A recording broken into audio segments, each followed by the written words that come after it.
Well, back here at home for the first time in 3 years, fireworks will again light up the sky over Lake Union in Seattle. It's all part of Seafair's 4th of July event. Angelique Hockaday is live at Gasworks Parks with a preview of how the show is coming together. Angelique, good morning.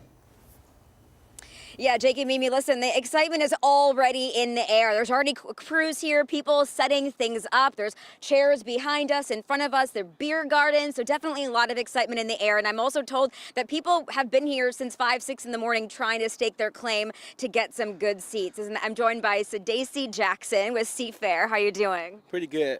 So you saw people at what time this morning setting up there, getting their spot? Well, I've been here since 4, so I've been talking to people since about 5 o'clock.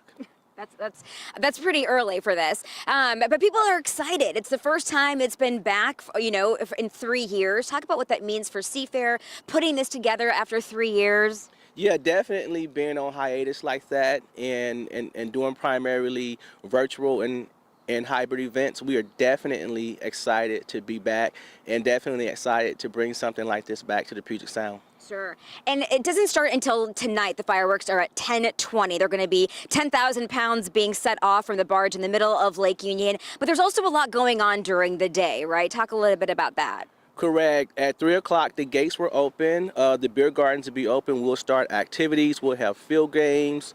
We'll have a family fun zone. There'll be tons of vendors and food out here. A lot of things going on, music.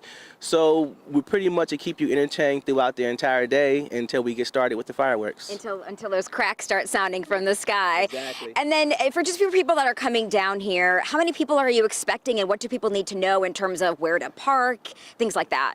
Well, definitely as it relates to parking, we do recommend that you take public transportation. Parking is very limited. Parking is free throughout the neighborhood, but keep in mind that people live in these neighborhoods, and so taking public transportation is definitely recommended. Uber, rideshare, ride your bike. We have a very large bike corral, so come on down with your bike, bring your tents, bring your blankets, bring your chairs, your picnics, and let's have fun. Yeah, exactly. Awesome. All right, thanks so much. Well, listen, it kicks off tonight at 10:20. We're told from the organizers who put on the fireworks display that clouds won't impact the visibility. So that's good news for everyone that's coming down tonight. But for now, live in Seattle, Angelique Hockaday, King 5 News. Yeah, be prepared before you go, for sure. That's the moral of that story. Angelique, thank you. And there are several events you might want to make note of happening across the region tonight. Just to name a few, in Everett, the Legion Memorial Park events start at 3 o'clock. Fireworks scheduled for 10 o'clock there. Always an amazing show in Everett. And in Bellevue, events happen at the downtown Bellevue Park starting at 5. Fireworks scheduled for just after 10. There will be a lot of fireworks in the air tonight, some of them illegal, and because of that, first responders are bracing for a busy evening. South Sound 911 says it averages 2,500 calls a day, but on the 4th of July, it doubles. That's led to a new illegal firework reporting system to keep the emergency phone lines open in Pierce County.